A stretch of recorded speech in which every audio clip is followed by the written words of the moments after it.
Hello, aspirants. Welcome back to Legal Edge After College. My name is Satyendra and I have a very good news for you. अगर आपका भी सपना रहा है legal officer बनने का किसी रेप्यूटेड बैंक में, तो आज के दिन आपके लिए बहुत अच्छा हो सकता है। आज हम बात करने वाले हैं यूनियन बैंक ऑफ इंडिया की वैकेंसीज की, जो रिसेंटली ही रिलीज हुई है। राइट, सो अंत तक इस वीडियो को देखेगा। यहाँ पे बहुत सारी इंपॉर्टेंट इंफॉर्मेशन को हम डिस्कस करेंगे, जैसे कि एलिजिबिलिटी क्या है, यहाँ पे कितनी वैकेंसीज आई है, what will be the pattern for selection, क्या उसमें एग्जाम होगा या इंटरव्यू कैसा होता है, उस पर मार्क्स क्या होते हैं, और लास्ट में हम एंड करेंगे स्ट्रैटेजी के साथ में। हमें सब्जेक्ट्स डिस्कस करने हैं, इसका अगर एग्जाम होता है तो हमें कौन से सब्जेक्ट्स पढ़ने हैं, वेटेज क्या हो सकता है, पास्ट या ट्रेंड्स क्या हो सकते हैं, और एक कौन सी ऐसी स्ट्रैटेजी रहेगी जिससे हम इन 25 वैकेंसीज में से एक वैकेंसी को अपने लिए बना सकते हैं। So before wasting any time, let's start with the discussion. So as we can see on the screen, 25 vacancies आई हैं इस बार, जो कि ग्रेड 2 की है। ग्रेड 2 लेवल की पोस्ट रहेंगी और मैनेजर नाम का पोस्ट है जो कि लॉ के लिए है। राइट, इसमें सबसे इंपॉर्टेंट बात यह है कि जो इसका पे स्केल होगा वो होगा 48,170 विद सब्सिक्वेंट इंक्रीमेंट्स, जो कि जा सकता है 69,000 तक पर मंथ। और अगर हम बात करें टोटल इन हैंड की, जो आपका पर मंथ आ सकता है वो अराउंड 1 लाख बनेगा। और एनुअल सीटीसी हो सकता है करीब करीब 12 टू 15 एलपीए, जो कि एक बहुत ही अच्छा पैकेज हो सकता है। हम आगे बात करते हैं ना इसकी क्वालिफिकेशंस की। सो यहाँ पे ज्यादा नहीं मांगा गया है। आपके पास एक बैचलर्स डिग्री होनी चाहिए लॉ में, जिसमें कि आपको एग्रीगेट 50% मिला होना चाहिए। और जो एक बस थोड़ी सी डिसअपॉइंटिंग बात हो सकती है बहुत सारे एस्पिरेंट्स के लिए, बहुत सारे व्यूअर्स के लिए जो इस वीडियो को देख रहे हैं, वो ये है कि यहाँ पे जो पीक्यूई मांगा गया है, वो पीक्यूई यहाँ पे 4 इयर्स का मांगा गया है। तो 4 इयर्स यहाँ पे हो सकता है एज एन एडवोकेट आपका एक्सपीरियंस हो, या फिर हो सकता है कि आप कहीं पे लीगल ऑफिसर हो किसी गवर्नमेंट इंस्टीट्यूशन में, स्टेट गवर्नमेंट इंस्टीट्यूशन में और सेंट्रल, या फिर किसी लीगल ऑफिसर किसी आप शेड्यूल्ड बैंक में हो सकते हैं। तो अगर आपके पास 50% एग्रीगेट है अपने अंडर ग्रेजुएशन में लॉ में, और आपके पास 4 इयर्स का पीक्यू है as a legal officer in any state government और अ शेड्यूल्ड बैंक, तो आपके लिए ये बहुत ही अच्छी अपॉर्चुनिटी है। पैकेज बहुत ज्यादा अच्छा है। आप बिल्कुल यहाँ पे अपना प्रेपरेशन फोकस बनाए रखें और इस वैकेंसीज में से, इन वैकेंसीज में से किसी एक वैकेंसी को डेफिनेटली आप एम कर सकते हैं। आगे हम बात करेंगे प्रोबेशन पीरियड की। गाइस, प्रोबेशन पीरियड यहाँ पे 2 साल का होगा। आप तो आप पे देख सकते हैं यहाँ पे प्रोबेशन पीरियड 2 साल का है, from the date of recruitment और डेट ऑफ ज्वाइनिंग। आगे हम बात करेंगे बहुत ही इंपॉर्टेंट, इस पॉइंट के बिना आप इस वीडियो को बिल्कुल भी आगे स्किप मत कीजिएगा। ये है service indemnity bond. Service indemnity bond क्या होता है गाइस? यहाँ पे जो भी सिलेक्टेड कैंडिडेट्स होंगे, अगर आप सिलेक्टेड कैंडिडेट्स हो जाते हो, आप एग्जाम अच्छे जाता है, आपका पीआई अच्छा जाता है, जीडी अच्छा जाता है, और आप सेलेक्ट हो जाते हो, तो यहाँ पे आपको एक बॉन्ड साइन करना होगा जिसको हम कह रहे हैं सर्विस इंडेमनिटी बॉन्ड। ये बॉन्ड ये बोलता है कि जो भी सिलेक्टेड कैंडिडेट है वो 3 साल से पहले यूनियन बैंक ऑफ इंडिया के सर्विसेज को नहीं छोड़ सकता है। और अगर इनकेस वो छोड़ देता है 3 साल के अंदर ही इस बैंक को, तो उसको 2,50,000 का यहाँ पे पेनल्टी दी जा सकती है एज पर दी गवर्नमेंट रूल्स। सो अगर आप चाहते हैं कि आप 3 साल के पहले ही इस जॉब को छोड़ना चाहते हैं और आप कहीं स्विच करना चाहते हैं, या फिर किसी और कारणवश आप ये इस पर्टिकुलर बैंक में, यूनियन बैंक ऑफ इंडिया में आप नहीं कर पाएंगे 3 साल से ज्यादा काम, तो आप 2,50,000 की पेनल्टी के लिए भी रेडी रहिएगा। आगे हम बात करें सिलेक्शन प्रोसेस की, तो ये कोई फिक्स नहीं है। यूनियन बैंक ऑफ इंडिया के पास एब्सोल्यूट डिस्क्रिप्शन होता है कि वो चाहे तो ऑनलाइन एग्जामिनेशन करवा सकते हैं जो कि एमसीक्यू बेस्ड होता है, या फिर वो जीडी करवा सकते हैं, या फिर वो पर्सनल इंटरव्यू के बेसिस पे भी कर सकते हैं, या फिर इनमें से कोई भी दो या फिर सारे के सारे तीनों के साथ भी सिलेक्शन प्रोसेस हो सकता है। राइट, और अगर हम बात करें ऑनलाइन एग्जामिनेशन की एमसीक्यू बेस्ड की, तो यहाँ पे 100 क्वेश्चंस आते हैं जो कि 2 मार्क ईच होते हैं। टोटल स्कोर यहाँ पे 200 का हो जाता है। और इसमें जो टाइम अलॉटेड होता है फॉर दिस एग्जाम वो 120 मिनट्स यानी कि 2 घंटे का होता है। आगे हम बढ़ते हैं, आगे हम बात करेंगे पेनल्टी की। पेनल्टी यहाँ पे 25% और 1/4 अगर टोटल मार्क्स है, तो अगर एक क्वेश्चन 2 मार्क का है तो यहाँ पे पेनल्टी जो होगी रॉन्ग आंसर की वो होगी 0.50। पर्सनल इंटरव्यू और जीडी दोनों 50 मार्क्स के होंगे। राइट, और अगर जो फाइनल मेरिट लिस्ट होगी, फाइनल मेरिट लिस्ट कैसे होगी? अगर यहाँ पे सिर्फ ऑनलाइन एग्जामिनेशन है, और सॉरी ऑनलाइन एग्जामिनेशन और पीआई दोनों करवाया है, तो दोनों के एग्रीगेट स्कोर मिला के मेरिट लिस्ट बनाई जाएगी। अगर सिर्फ पीआई कंडक्ट करवाया है तो सिर्फ उसके स्कोर पे होगा। और अगर ऑनलाइन एग्जामिनेशन नहीं करवाया है और जीडी और पीआई करवाया है, तो जीडी और पीआई के स्कोर्स को एग्रीगेट करके मेरिट लिस्ट बनाई जाएगी। एग्जामिनेशन सेंटर्स बहुत इंपॉर्टेंट बात है। 12 मेजर सिटीज में यहाँ पे एग्जामिनेशन कंडक्ट करवाया जाएगा, ऑनलाइन होगा ये एग्जाम। और बहुत से एस्पिरेंट्स यहाँ पे एग्जामिनेशन सेंटर ना पास में होने की वजह से एग्जाम नहीं दे पाते हैं, बट आपके लिए निराश होने की बात नहीं है, बिकॉज यहाँ पे almost all the capital of major cities, major states has been covered. Delhi है, मुंबई है, यहाँ पे भोपाल है सेंटर में, हैदराबाद, भुवनेश्वर। सो every direction or every region of India has been covered under this exam। आगे हम बात करते हैं फीस की, तो फीस यहाँ पे 850 है फॉर अनरिजर्व कैटेगरीज और 175 है for reserve categories, that is SC, ST, EWS etcetera. Moving forward, अब हम आ चुके हैं इस वीडियो के लास्ट पड़ाव पे, दैट इज स्ट्रैटेजी। स्ट्रैटेजी हमें कैसे बनानी है, सिर्फ यहाँ पे केक वॉक नहीं होने वाला है, बिकॉज यहाँ पे अगर ऑनलाइन एग्जामिनेशन हो गया तो ऑनलाइन एग्जामिनेशन को क्रैक करने के लिए बहुत मुश्किलों का सामना करना पड़ सकता है।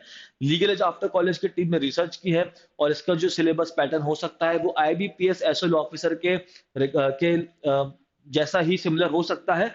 सो वो हमारा डिस्कस करेंगे कौन से सब्जेक्ट्स हमको आपको पढ़ने हैं, कितना टाइम देना है, कैसे पढ़ना है, आपको सोर्स क्या लेना है, कि आपको डायरेक्ट बैरेक से पढ़ना है या फिर आपको ऑनलाइन सोर्सेज से या वीडियो से काम चल सकता है। So let's start with our discussion for this strategy. सबसे पहले हम बात करेंगे कॉन्स्टिट्यूशन की। कॉन्स्टिट्यूशन आपको हमेशा अच्छे से पढ़ के जाना है, IBPS में भी इसका वेटेज अच्छा खासा होता है। आराम से 7 to 8 questions you can expect from constitution of India. अब इसमें आप लैंडमार्क केसेस भी पढ़िए। लैंडमार्क केसेस आपको जो पुराने होते हैं जो कि 90s के हैं वो डेफिनेटली आपको पढ़ना है, लाइक केशवानंद भारती, गोलकनाथ, इंदिरा साहनी टाइप के केसेस। और जो रीसेंट है वो डेफिनेटली आपको पढ़ने हैं। रीसेंट यानी कि एक पिछले 3 सालों के एटलीस्ट जो भी कॉन्स्टिट्यूटेड केसेस आए हैं वो आप पढ़ के जाएं। क्रिमिनल लॉज में आप ज्यादा टाइम नहीं देंगे तो चलेगा, क्योंकि यहाँ पे क्वेश्चंस उतने ज्यादा नहीं पूछे जा सकते हैं। आप MCQs लगाएंगे इसके तो भी काम चल जाएगा। आप बैरेक्स को ना उठाएं तो बेहतर है, क्योंकि बैरेक्स उठाने में बहुत टाइम लग सकता है, बिकॉज IPC CRPC बहुत बड़े टॉपिक्स हैं। और आपको इसके साथ में जो इम्पोर्टेंट है वो ये है कि आपको न्यू क्रिमिनल लॉज भी करने हैं। यस, भारतीय न्याय संहिता आ चुका है, भारतीय नागरिक सुरक्षा संहिता आ चुका है और भारतीय साक्ष्य एक्ट भी आ चुका है। तो आपको ये तीनों भी पढ़ के जाने हैं। तीनों नए लॉज में ज्यादा डिफरेंस नहीं है, पुराने ही कंटेंट है, बस शफल कर दिया गया है। जो नया IPC है दैट इज BNS, उसमें कुछ चैप्टर्स ऐड किए गए हैं, अदरवाइज तो सिर्फ शफलिंग ही देखने मिली है अभी तक। सो आप जो नए चैप्टर्स ऐड किए गए हैं BNS में वो डेफिनेटली पढ़ के जाएं, जैसे कि चैप्टर 5 है offence against women and children, वो उसमें से क्वेश्चंस बनने के पूरे चांसेस हैं। कॉन्ट्रैक्ट लॉस को पढ़ने में आपको ज्यादा टाइम नहीं लगना चाहिए, क्योंकि आपने बहुत बार यूजी में भी पढ़ लिया होगा। SRA, partnership, sale of goods act बहुत ही छोटे होते हैं, इनको आप डायरेक्ट से रेफर कर सकते हैं। कमर्शियल लॉस, कमर्शियल लॉस में कंपनीज एक्ट होता है सबसे इंपॉर्टेंट, बट कंपनीज एक्ट बहुत वास्ट है, तो इसमें आप क्या पढ़ेंगे, इसमें आप बेसिक टॉपिक्स कर सकते हैं, जैसे कि आप प्रोस्पेक्टस के बारे में आप पढ़ सकते हैं। टाइप्स ऑफ प्रोस्पेक्टस, शेल्फ, अब्रेज और रेड हेरिंग प्रोस्पेक्टस। इसमें आप shares, debentures, public company, private company का डिफरेंस बेसिक क्या हो सकता है। इंपॉर्टेंट कॉन्सेप्ट्स लाइक CSR, जो कि एक सोशो रिलेटेड सब्जेक्ट हो सकता है, कि कॉर्पोरेट सोशल रिस्पॉन्सिबिलिटी क्या होती है पब्लिक के ऊपर, सोसाइटी के ऊपर। ये सारे बेसिक टॉपिक्स जो जनरल टॉपिक्स होते हैं, बहुत ही ज्यादा इसमें डीप डाइव करने की जरूरत नहीं रहेगी आपको, इसलिए आप इसको कम समय में 2 से 3 दिन में आप इसको कंप्लीट कर सकते हैं। इंडियन पार्टनरशिप एक्ट हम पहले डिस्कस कर चुके हैं। LLP एक्ट ज्यादा डिफरेंस नहीं आएगा, बिकॉज इंडियन पार्टनरशिप एक्ट जैसा ही है, बस उसको थोड़ा कॉर्पोरेटाइज कर दिया गया है, तो आपको उसमें थोड़े से चेंजेस मिलेंगे। यू कह सकते हैं कि इंडियन पार्टनरशिप एक्ट और कंपनीज एक्ट 2013 का मिक्सचर हो सकता है LLP एक्ट। सॉरी, IBC में आपको कैसे पढ़ना है। IBC बहुत इंपॉर्टेंट हो सकता है, बिकॉज आप बैंक में लीगल ऑफिसर बन के जा रहे हैं, और IBC एक्ट का सबसे ज्यादा यूसेज अगर किसी ने किया है तो वो है यहाँ पे बैंक्स, क्योंकि बैंक्स लोन देते हैं, रिकवरी में प्रॉब्लम आ जाती है, तो बहुत बार IBC का इसमें आपको उनको यूज करना पड़ता है। तो IBC में आप सब मत पढ़िएगा। इंपॉर्टेंट सेक्शंस लाइक 7, 8, 9, 10 जो कि इनिशिएशन ऑफ CIRP की बात करते हैं, कौन CIRP इनिशिएट कर सकते हैं, financial creditors, operational creditors, moratorium किस में लगता है, सेक्शन 13 में लगता है। तो ये सारे जो टॉपिक्स हैं आप उसको करिए। पब्लिक अनाउंसमेंट सेक्शन 14 में होती है, तो आप वो कर सकते हैं। रेजोल्यूशन प्लान सेक्शन 30, 31, 32 कर सकते हैं आप। कमिटी ऑफ क्रेडिटर्स कर सकते हैं। ज्यादा आपको आगे जाने की जरूरत नहीं पड़ेगी इसमें। सिविल लॉज में CPC में ज्यादा टाइम वेस्ट मत कीजिएगा, इंपॉर्टेंट चीजें कर लीजिएगा, इंडेक्स याद कर लेंगे तो भी काम चल सकता है। लिमिटेशन एक्ट छोटा है, बैरेक्ट से किया जा सकता है। TPA में आप इंपॉर्टेंट कॉन्सेप्ट्स करें, जैसे कि टाइप्स ऑफ मॉर्गेजेस हो गया, सेल हो गया, लीन हो गया, एक्सेट्रा। यहाँ पे आप जैसे कि मॉर्गेजेस करेंगे तो आप उसका थोड़ा-सा डेफिनिशन पे बैरेक्स रिलेटेड जो वर्ड्स हैं जैसे कि आप बात कर सकते हैं इंग्लिश इंग्लिश मॉर्गेज क्या होता है, यूसुफैक्चरी क्या होता है, तो ये सारे आप बैरेक्स से पढ़ेंगे तो आपको प्रॉब्लम नहीं आएगी क्वेश्चन सॉल्व करने में एग्जाम में। आर्बिट्रेशन बड़ा है, इंपॉर्टेंट है, इसलिए लोग गलती करते हैं कि इसको पूरा बैरेक्स से पढ़ते हैं, लेकिन आपको ये नहीं करना है। आपके पास लीगल एज आफ्टर कॉलेज का सपोर्ट है, तो आपको पता है आपको क्या पढ़ना है। इसमें आप सिर्फ पार्ट 1 पढ़ेंगे जो कि बात करता है आर्बिट्रेशन एग्रीमेंट की, और आप अगर पार्ट 2 पढ़ेंगे तो that will be a share basis of time, जो आपको नहीं करना है, आपको अपना टाइम बचाना है। पार्ट 2 करेंगे फॉरेन अवार्ड्स की, कन्वेंशंस की, तो आपका टाइम वेस्ट होगा, इसलिए आप सिर्फ पार्ट 1 ही करें जो कि आर्बिट्रेशन एग्रीमेंट होता है। Now last but not the least, in fact the very important part, आप बात कर रहे हैं लीगल ऑफिसर बनने की बैंक में, यूनियन बैंक ऑफ इंडिया में, और अगर आप बैंकिंग लॉज ही नहीं पढ़ेंगे तो कैसे काम चलेगा। यहाँ पे reserve bank of India act बहुत इंपॉर्टेंट होता है, because that is the source of reserve bank of India in our country, who is the regulatory body of all the bank और banking industry in our country. BRA जो होता है, banking regulation act, ये act के under सारे banks को licence मिलता है, कमेंसमेंट ऑफ बिजनेस वो इसके अंदर करते हैं, और जितना भी एक्ट रेगुलेशन की बात आती है, सुपरविजन की बात आती है, एक गाइडेंस की बात आती है, कौन सी बैंक्स को कैसे काम करने हैं और कौन सी एक्टिविटीज को रिफ्रेन करना है, वो इस एक्ट में दिया गया है। एनआईए एक्ट इंपॉर्टेंट है, बहुत ही आपको पता होगा कौन कौन से इंपॉर्टेंट एक्ट हो सकते, उसमें सेक्शंस हो सकते हैं।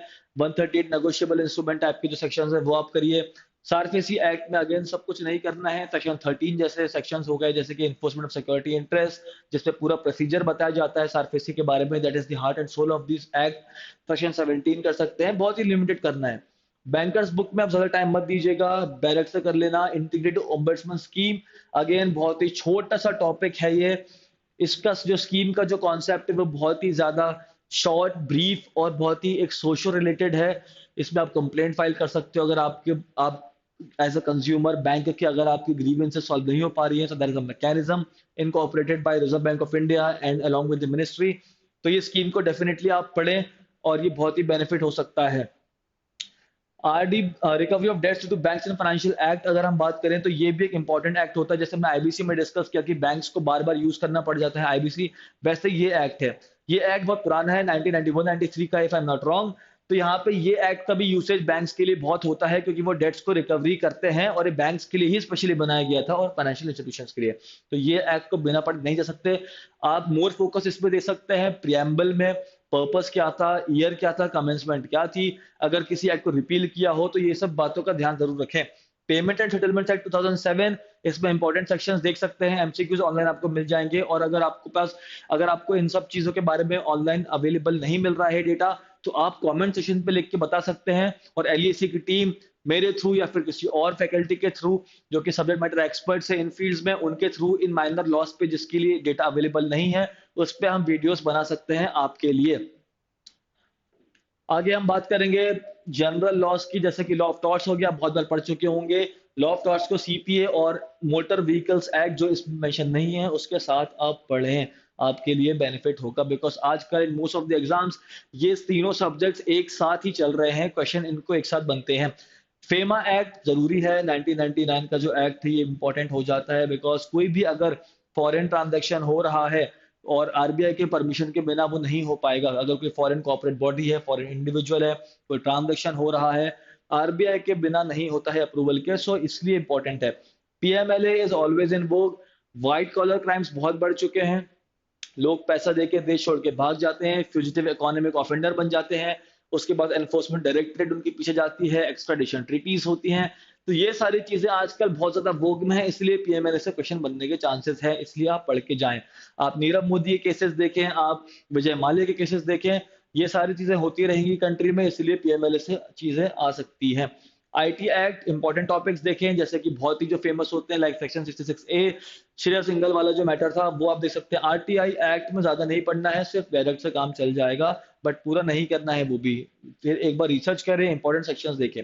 कंपटीशन एक्ट इंपॉर्टेंट है, ये एक्ट इंपॉर्टेंट है क्योंकि ये मार्केट के फोर्सेस को कंट्रोल करने के लिए आया था। यहाँ पे एक फेयर कंपटीशन रहे मार्केट में, कोई गलत काम ना करे, इसलिए आया था, इसलिए आपको एक एक्ट जरूरी है, ज्यादा नहीं करना है। स्टार्टिंग के सेक्शंस ही इंपॉर्टेंट होते हैं इस एक्ट के, प्रिलिमिनरी वाले जो हैं दैट इज सेक्शन 3, 4, 5 और भी बहुत ही कम अपील रिलेटेड प्रोविजंस हो सकते हैं। ज़्यादा इसमें बिल्कुल ना पढ़िएगा। एडमन लॉ एमसीक्यूज़ उससे हो सकता है, एमसीक्यूज़ देखें कहीं पे, जूरिस्प्रूडेंस की भी सेम चीज़, लीगल मैगज़िम्स के अगेन बहुत मुश्किल क्वेश्चन नहीं आ सकते हैं, इसलिए आप इसको भी करके जाएँ बिकॉज़ अगर इससे 2-3 क्वेश्चन भी आते हैं, आपके लिए बहुत बेनिफिट होगा, ईज़िली सॉल्व हो जाते हैं। लीगल सर्विस अथॉरिटी एक्ट बहुत छोटा एक्ट है, अगेन इसमें बहुत इंपॉर्टेंट टॉपिक्स ही देखना क्योंकि यहाँ पे आईबीपीएस में भी क्वेश्चन इससे कम पूछे गए थे। Digital protect personal data protection act जो कि नया एक्ट है, बिल्कुल इसमें से कुछ पूछा जा सकता है, तो आप इसकी तैयारी करें। जैसे हमने क्रिमिनल लॉज में देखा जो नए एक्ट थे, उस पे हमने अगर नज़र मारी थी, तो हम इसको भी किसी हाल में नहीं छोड़ सकते हैं। विमेन रिजर्वेशन एक्ट अभी हाल ही में आया है 2023 में, तो ये भी आप नहीं छोड़ सकते हैं। जो भी चीज़ें वोग में रहती हैं, बहुत ही ज़्यादा लाइमलाइट में रहती हैं मीडिया के, उनसे उनकी प्रिपरेशन करना हमारा पहला प्रायोरिटी होना चाहिए। राइट। अब हम बात करते हैं एक हमारे लीगल एज आफ्टर कॉलेज के एक ऐसे सेशन की जो आपके लिए भी हेल्पफुल हो सकता है। सीयूईटी पीजी के लिए एक मास्टर क्लास डिजाइन किया गया था जो कि उन लॉस के लिए था, उन लॉस को कवर करने के लिए था जो कि माइनर लॉस होते हैं जिसका डेटा इजीली अवेलेबल नहीं मिलता, जैसे विक्टिमोलॉजी, पिनोलॉजी एक्सेट्रा। तो अगर आप चाहते हैं कि कोई ऐसा टॉपिक जो इस मास्टर क्लास में भी ऐड हो जाए जो कि यहाँ पे पूछा जा रहा है इस एग्जाम में, तो आप कमेंट में बता सकते हैं, और अगर नहीं तो आप डेफिनेटली इस चीज का भी फायदा उठाएं, आपके काम ही आएगा। डेट आप देख सकते हैं 12 फरवरी से लेकर 23 फरवरी तक रहेगा, ये बहुत इंपॉर्टेंट हो सकता है आपके लिए, और ये वैलिड है 31 मार्च तक के लिए। नंबर ऑफ क्लासेस यहाँ पे 10 होंगी और नंबर ऑफ आवर्स 20। सो इस चीज का फायदा उठाइए, ये आप ही के बेनिफिट के लिए, और आपको भी इस एग्जाम में जो कि आप यूनियन बैंक ऑफ इंडिया का देना चाहते हैं उसमें भी आपको हेल्पफुल हो सकता है। सो आई रियली होप कि ये वीडियो आपके लिए अच्छा साबित होगा। Thank you so much, stay focused, all the best from legal edge after college.